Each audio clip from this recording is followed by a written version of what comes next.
agora nós vamos falar de saúde. Uma coisa bem comum de ouvirmos as pessoas se queixar. Pressão alta, pressão baixa, a pressão arterial influencia diretamente na nossa saúde. Às vezes é difícil identificar que problemas estão ligados a isso. Por isso eu vou conversar agora sobre esse assunto com o cardiologista Juliano Capelletti. Seja muito bem-vindo, bom dia para você, doutor. Bom dia, obrigado pela oportunidade. Então, primeiramente, quero saber qual que é a diferença. O que é considerada a pressão alta e a pressão baixa? O que diferencia essas duas? E como saber que eu estou ou com pressão alta ou então com pressão baixa? Então, a pressão, ela oscila, a pressão mais alta, vamos dizer, a sistólica que a gente chama, ela oscila entre 100 e 140 milímetros de mercúrio.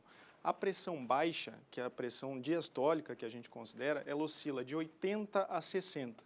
Então, uma oscilação diária dentro desses valores é considerada normal, tá?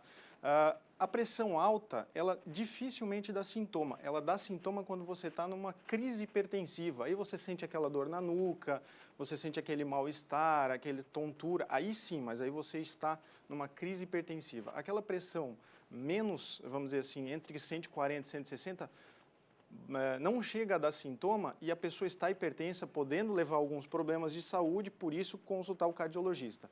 A pressão baixa, ela normalmente dá sintomas, ela dá tontura, dá os desmaios, dá aqueles sintomas de mal-estar, sonolência, fraqueza, não sei o que a gente fala, eu estou me sentindo fraco, com o calor, né? Isso, com o calor, acaba levando a esses sintomas. Então, a pressão baixa, ela dá sintoma, a pressão alta dá sintoma, mas quando você estiver numa crise hipertensiva. E quais são as restrições? Assim, como a gente pode cuidar para que isso não aconteça, doutor? Qual é a orientação? A orientação, assim, é sempre você, dentro da pressão alta e da pressão baixa, basicamente, vamos dizer assim, as formas de controle, elas meio que se equivalem, né? Então, assim, para pressão alta, você tem que cuidar na alimentação, cuidar no sal. O sal, hoje em dia, o sal orgânico, né, que a gente considera o sal integral, ele é melhor do que o sal, aquele sal que é vendido, o sal de cozinha, do saleiro, isso. Então, por quê? Porque ele tem mais elementos, mais eletrólitos, que a gente considera o potássio, o magnésio, o cálcio, eles ajudam a controlar a pressão, né? E a pressão, exercícios físicos, né, porque é um modulador de pressão, tanto para baixa quanto para alta, né? Então, dieta, exercícios físicos, uma boa hidratação, você fazer refeições várias vezes ao dia, isso ajuda muito para o controle da pressão. E essa oscilação na pressão, muita gente que tem com frequência isso, pode desencadear algo mais sério futuramente se a gente não tomar esses cuidados que o senhor falou, comentou? Com certeza, com certeza. A pressão alta, principalmente, ela vai lesando os vasos, ou seja, a pressão ela nada mais é do que a resistência pelo volume da circulação. Então, você acaba lesando os vasos, levando ao AVC, porque muitas vezes a pressão, quando ela está persistentemente alta, vamos dizer, a pessoa não sente, mas o organismo, ele acaba estressando esses vasos e levando ao rompimento. Então, você tem um acidente vascular encefálico, você tem um infarto do miocárdio, você tem problemas renais, problemas circulatórios, tudo isso, não cuidando da sua pressão, você desencadeia essas doenças, né? Porque aí a hipertensão está provocando outras doenças que podem levar ao óbito também, né? E eu tenho uma avó em casa, então a minha avó sempre media lá e falava, hoje tá boa, 13/8, 13. Tem como saber se isso é muito individual, é muito de cada pessoa? Ou tem mais ou menos uma média aí para criança, para idoso, para adulto, para jovem? Tem como ter uma média assim ou é?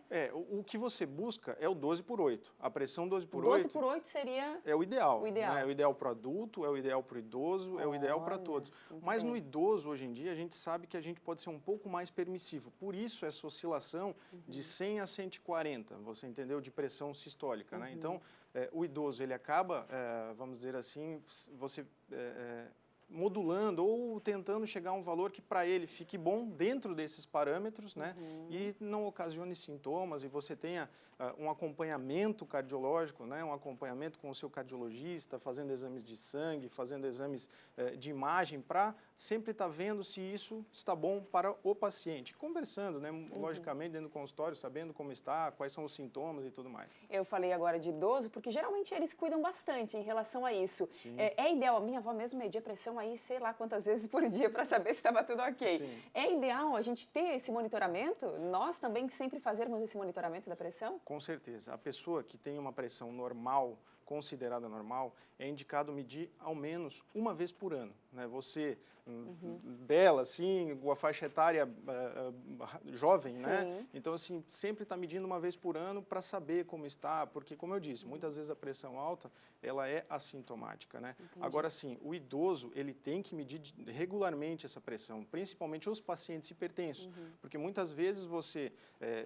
chega o inverno, chega o verão, muitas vezes você tem que aumentar ou diminuir o remédio, né? Por quê? Porque o próprio calor, o próprio estresse, a ocupação hoje em dia, são fatores que modificam muito a sua pressão. E você tem que, o paciente, principalmente o hipertenso, ele tem que estar sempre acompanhando. Então, de olho na nossa pressão, sempre medir 12 Com por certeza. 8, reforçando o que o doutor falou, que é o ideal. Então, se mudar muito, é importante sempre buscar um médico. Obrigada Perfeito. pela sua presença aqui no Santa Catarina no Ar. Obrigado, Bom bom dia. dia.